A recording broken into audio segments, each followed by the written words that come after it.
माता वैष्णो देवी के श्रद्धालुओं की यात्रा को सुगम बनाने के लिए भवन पर राम मंदिर परिसर में नए बने वेटिंग रूम को यात्रियों को समर्पित कर दिया गया है। इसमें एक साथ 1500 श्रद्धालुओं के बैठने की जगह के साथ लॉकर, पीने के पानी, शौचालय और पूछताछ काउंटर सहित कई सुविधाएं हैं।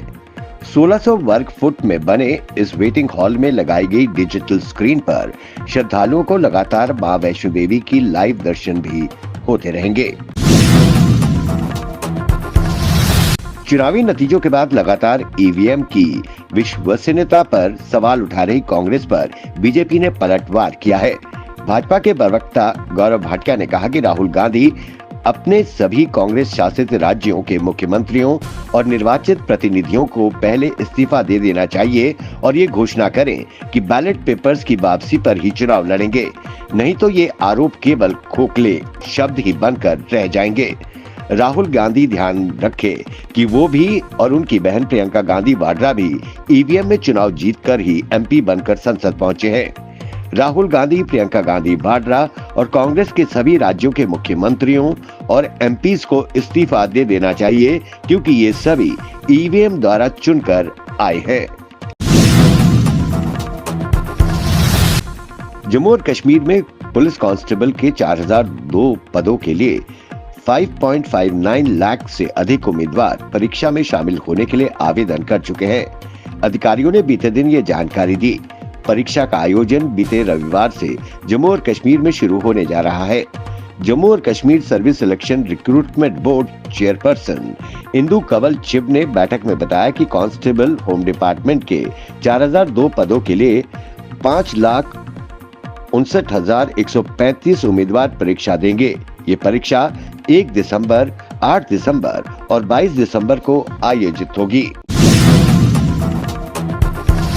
कश्मीर की ऊंची पहाड़ियों में ताजा हिमपात हुआ है, जबकि अधिकांश स्थानों पर रात का तापमान फ्रीजिंग पॉइंट के ऊपर दर्ज किया गया। कश्मीर की ऊंची पहाड़ियों में पश्चिमी विक्षोभ के प्रभाव से ताजा हिमपात हुआ है। दक्षिण कश्मीर के अनंतनाग जिले के प्रसिद्ध पर्यटन स्थल पहलगाम में इस मौसम की पहली बर्फबारी हुई। गुलमर्ग और सोनमर्ग जैसे अन्य पर्यटन स्थलों पर भी बर्फबारी रिकॉर्ड की गई।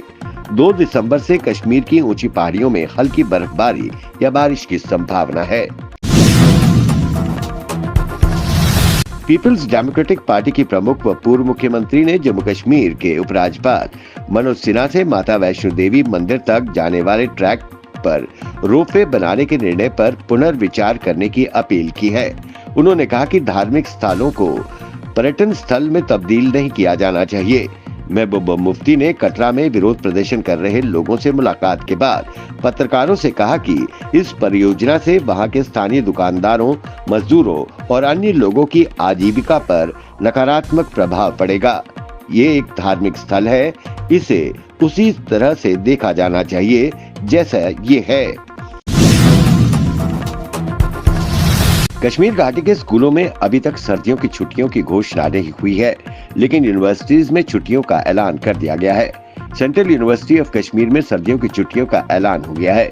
23 दिसंबर से 10 फरवरी 2025 तक यूनिवर्सिटी बंद रहेगी। इधर अभी गवर्नमेंट और प्राइवेट स्कूलों में इस हवाले से कोई घोषणा नहीं की गई है।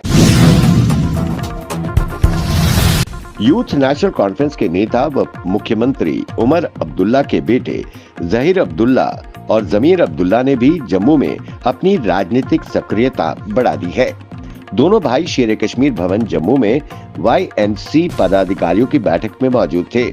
इस दौरान उन्होंने युवाओं के सामने बढ़ती चुनौतियों के लिए भाजपा पर निशाना साधा। उन्होंने कहा, भर्ती घोटालों और बेरोजगारी से युवा आहत हैं। दोनों युवा नेताओं ने कहा कि युवाओं के सामने आ रही चुनौतियों के समाधान के लिए नेशनल कॉन्फ्रेंस प्रतिबद्ध है। उन्होंने कहा कि भाजपा द्वारा अपनाई गई नीतियों के कारण जम्मू कश्मीर के युवाओं के सामने चुनौतियां बढ़ती जा रही है। दिल्ली के ग्रेटर कैलाश इलाके में बीते शनिवार शाम पूर्व मुख्यमंत्री अरविंद केजरीवाल पर एक बार फिर हमला हो गया। पदयात्रा के दौरान उन पर एक व्यक्ति ने कोई लिक्विड पदार्थ फेंक दिया। हालांकि वहां तैनात सुरक्षा टीम ने उसे तुरंत पकड़ लिया। वारदात के बाद एकदम से राजनीति सरगर्मी बढ़ गई। घटना के बाद केजरीवाल ने कहा कि दिल्ली में एक पॉश इलाके में पंचशील में एक बुजुर्ग की हत्या कर दी गई थी।